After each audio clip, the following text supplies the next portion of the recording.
Welcome to the deep dive. Today, we're exploring the fascinating world of MLS match previews. Right. We're going beyond just, who wins or loses, Right. really trying to uncover the hidden factors, the analytical approaches that shape these outcomes. Yeah. The goal is to give you insights that go way past the final score. And what makes today's analysis, I think, really special is our source material. Yeah. We're diving deep into the Gambler's Rune project. Mhm. It's pretty groundbreaking stuff. It doesn't just crunch numbers. It actually blends these advanced statistical models with expert commentary and real on-the-ground insights. Almost like getting a secret playbook. Yeah.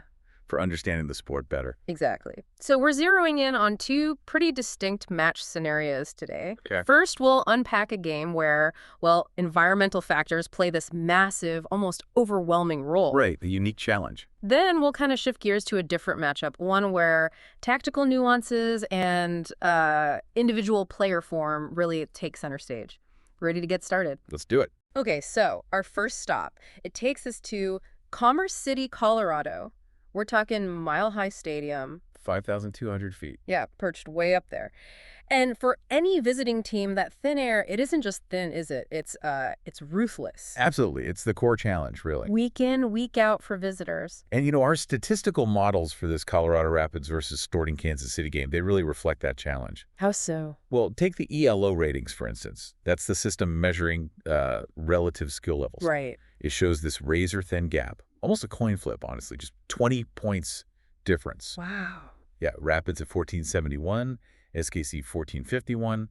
When it's that close, you really start looking for those unquantifiable things like the altitude. Makes sense. And then there's our Poisson regression. That's a method great for predicting low-scoring events like goals. Okay. It gives Colorado a slight edge.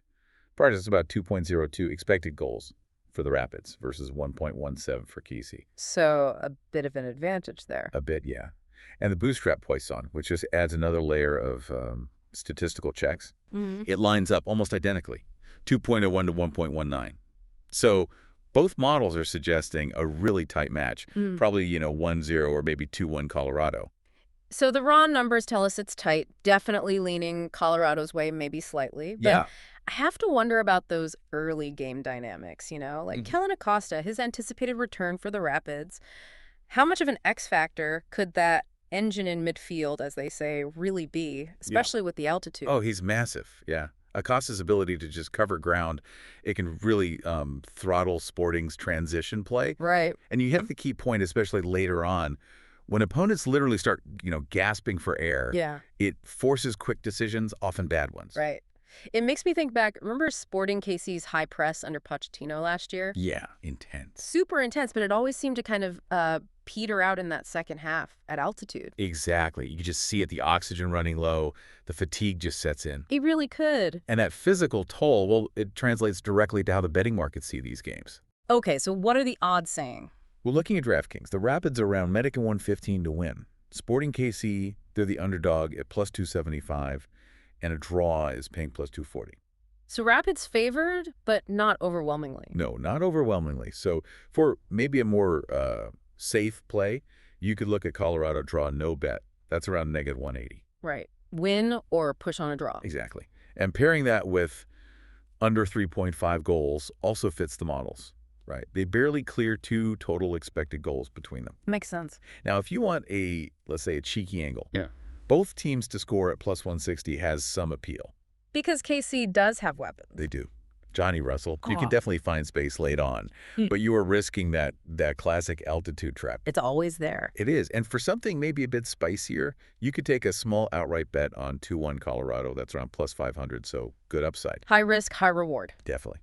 But you got to remember, variance is kind of the name of the game in MLS, right? And at this altitude, one single turnover, one mistake, that can decide the whole thing. Okay, so the models are close. The odds reflect that.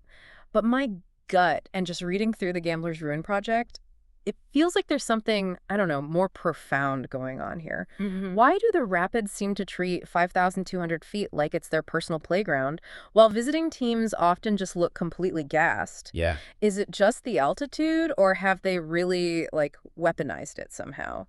That's a great question, and it's fascinating because it is more than just thin air. It really is a fortress they've built. How so? Colorado has, well, they've uniquely institutionalized oxygen deprivation. It sounds intense, but Institutionalized. yeah, they don't just train in the altitude, they live it. Think hypoxic chambers, specific recovery protocols, heart rate monitored runs. It's all part of their daily grind. Wow. And no other MLS club really makes it such an integrated core part of their whole routine like Colorado does. I remember reading something, an anecdote in the source about the physical toll, like Dominic, was it struggling just to walk from his car to the stadium? Yeah, heart rate hitting over 200 BPM before kickoff. Great. How much of that is just, stories, and how much does the data actually back up that kind of dramatic decline? Oh, it's absolutely backed up. You hear players talk about it, this oxygen debt that kicks in for most visitors around, say, the 65th minute. Right around when subs start coming in? Exactly. Yeah. And that's precisely when Colorado's own acclimated bench players come in. They look like predators, honestly, ready to exploit that fatigue. And you see it in the stats. Clearly. Late game stats show it. The Rapids convert 24% of their chances after the 70th minute. The league average, it's about 17%. That's a significant difference. It really is. It just showcases their superior conditioning. It's not just anecdotal. So this explains those late game surges we sometimes see. Like, wasn't there that 2016 game, the 3-0 win over LAFC? Yep, Rubio's brace, 75th and 82nd minutes. Right. So was that really just endurance winning out over luck?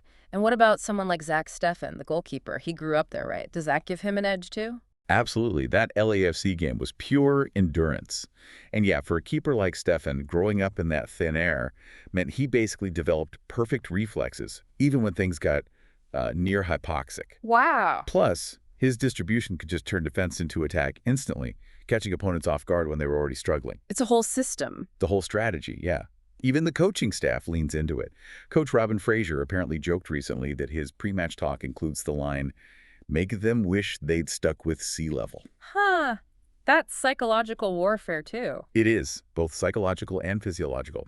And it's not just daily life either. The Rapids, they uniquely schedule these mid-season altitude camps. To maintain the edge all year. Exactly. Keep that advantage sharp. Yeah. It really is like bringing sandpaper to a knife fight, as you said. So, connecting this back to the bigger picture, even if the stats models show a narrow margin, Right. there's this unquantifiable thing, this meta factor at play. You called it altitude IQ in the notes? That's it, altitude IQ.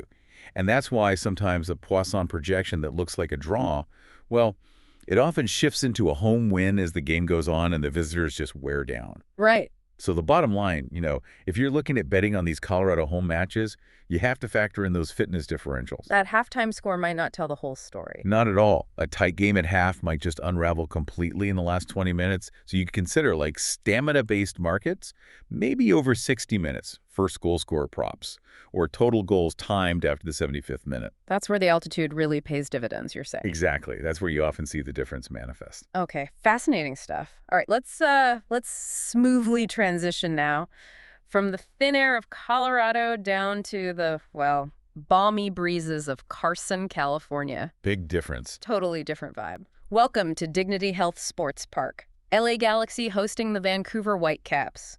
Perfect Southern California skies. Less about survival here, more about skill, wouldn't you say? Definitely more about skill, yeah. And statistically, it's a much closer call on paper. Okay. The ELO ratings, they actually slightly favor Vancouver here. 1527 to LA's 1479. Interesting. Yeah.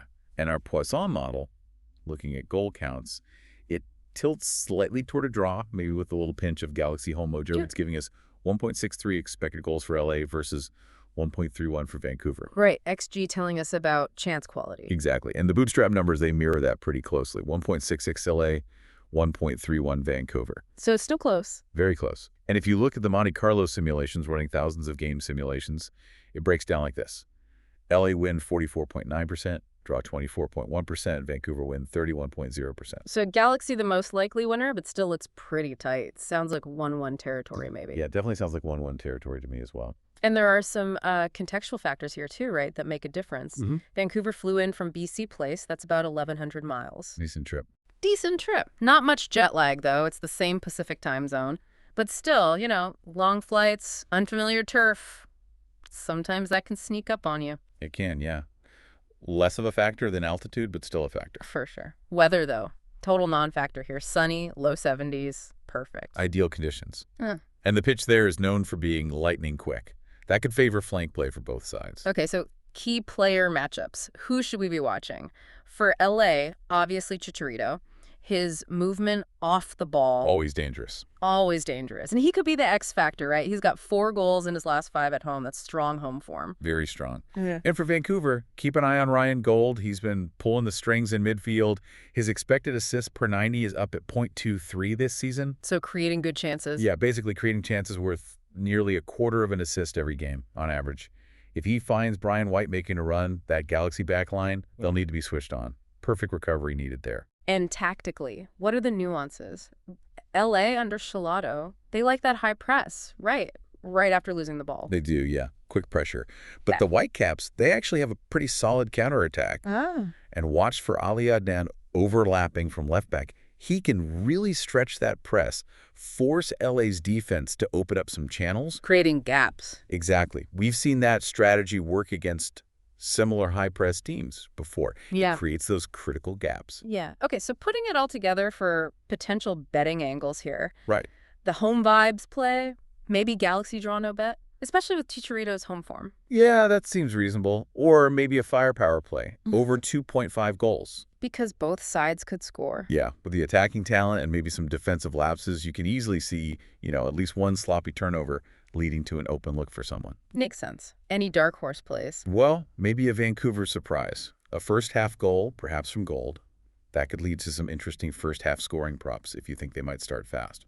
But, as always, you know this. MLS variance is its middle name.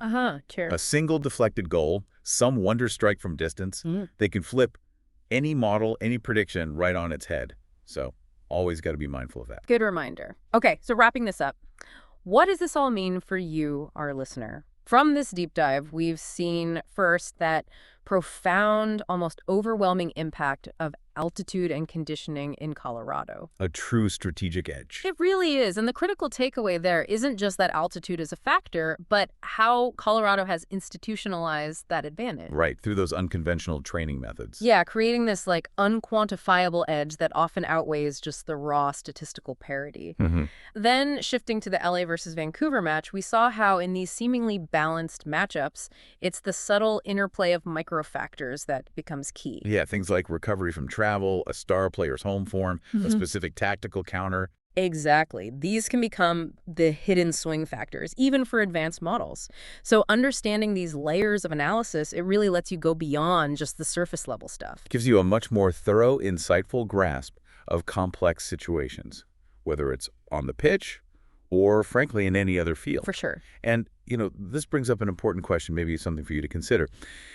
In any field you're involved, in sports, business, everyday life, what are those subtle, maybe unquantifiable meta factors? The altitude IQs of other areas. Exactly. The things that often influence outcomes more than the easily available data. And maybe, how can you cultivate your own intuition to spot them? That's a powerful thought. It is. It's a useful tool to develop. And just a crucial reminder, coming straight from the source material, the Gambler's Ruin Project. Very important. These analyses, they're AI-powered simulations. They are not guarantees. Always, always manage your bankroll, and please gamble responsibly. Yeah, absolutely. And if you or someone you know needs help, there are resources. In the U.S., you can call 1-800-522-4700. In Canada, the number is 1-888-230-3505. And in the U.K., you can visit begambleaware.org. Thank you so much for joining us on this deep dive. Keep exploring, keep learning, and stay well informed.